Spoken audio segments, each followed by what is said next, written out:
Well, thank you, Nancy. That was really interesting, and you know your stuff. It's really nice to work with Nancy a little bit. Thanks for coming today. I'm Kelly Edginton. I grew up in Idaho. I went to Skyline High School in Idaho Falls, and I taught school after I graduated from University of Idaho at District 91 at Emerson Elementary in Idaho Falls. And it was great. I've raised 3 boys here, 2 U of I graduates and 1 ISU graduate. My dad's also a Vandal too, so we have a legacy of Idaho here. Love Idaho. I stayed home with my children for quite a while until I started with Idaho Virtual Academy in 2002 when the school opened. And I was a teacher. We added grades as we went. I've been an elementary principal, I've been the high school principal, I've been the director of academics. I still run federal programs. Some things stick with you for a long time. And I've been the executive director of the school for nearly 13 years. That's why my hair's not brown anymore, I think about it. So thank you so much for the opportunity to speak today. And I want to thank the legislators for the opportunity of school choice here in Idaho. A lot has been said about that, and that not one school is right for every child. And so it's really neat that our state allows this. So I want to thank you for that. Not all states do allow that, and appreciate that. So today, Idaho Virtual Academy, I think you probably know, is a public charter school. I want to talk a little bit briefly about how we responsibly allocate our state funding to serve our students. I think the main point here is that we do it differently, and I think that's been said. When charter schools came about, as was discussed in the history, and I think Nancy touched on it a bit, way back when the first public charter school law came about, it was for innovation. We could use funds a little bit differently, and our boards could determine what to do to mix things up and do things differently, and that's what we do. So we do not have the same infrastructure or staffing needs, and that is reflected in how we're funded. Our school, along with the other charter schools, are governed by independent boards of directors. And so our board of directors are all from Idaho. There are some parents on sometimes, and we have some long-going people on our board too. Some have been parents off on, like we're saying, some might come into the school for a little bit. Some have never been parents in the school. Some are just been parents with 4 graduates too.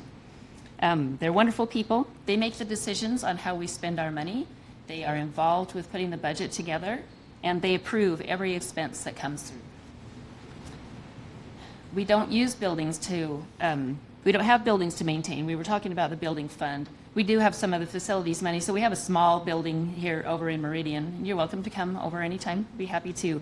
I would love to have you watch a class, and we have some students here today that can talk to you about their experience too. But anytime, we could get you Zoom into a class too, so we can get you that way too. But we do not have buildings. We don't have buses to run. The transportation looks different. We're bringing school to the child rather than bringing the child to the school, as Nancy was talking about too. But there are costs, and there are people that are involved in all of that too, but they are not on our contracted roles.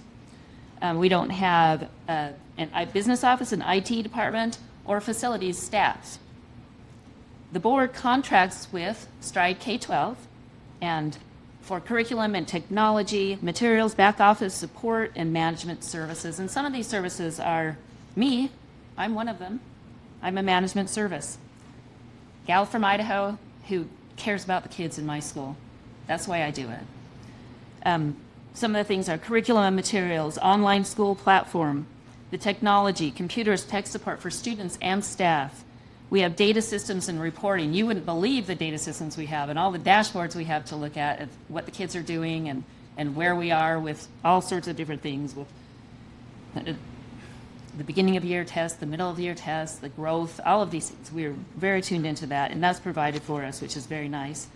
We have finance and legal teams, professional development, customer care, school operations, and there's just a lot of stuff involved in there that does not come out in a budget that is showing contracted people. We also have a speech and language therapist, and we have a couple of BI people, but we also contract all over the state with people. Special education population is generally above the state's average for that too. So we have a lot of students that we're serving with related services.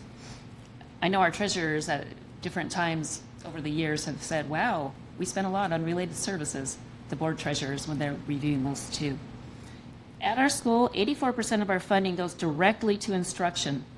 That's teachers, salaries and benefits, curriculum materials, learning technology, professional development, and then some of the related services, well, all of them that I was talking about too. And again, there are a lot of related services.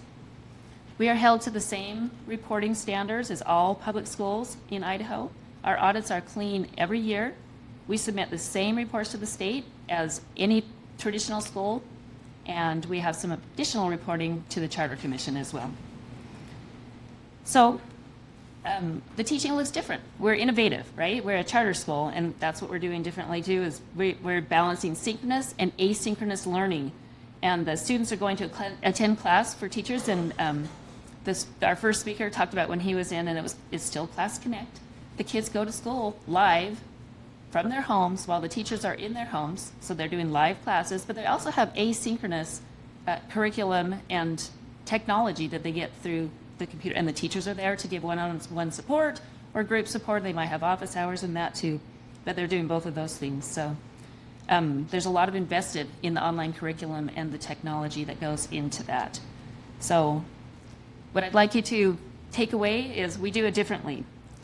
Look at the whole picture, and our funding model reflects our unique structure and priorities. So that's what I would like to let you know and leave you with, and we're all here for questions if you have any questions.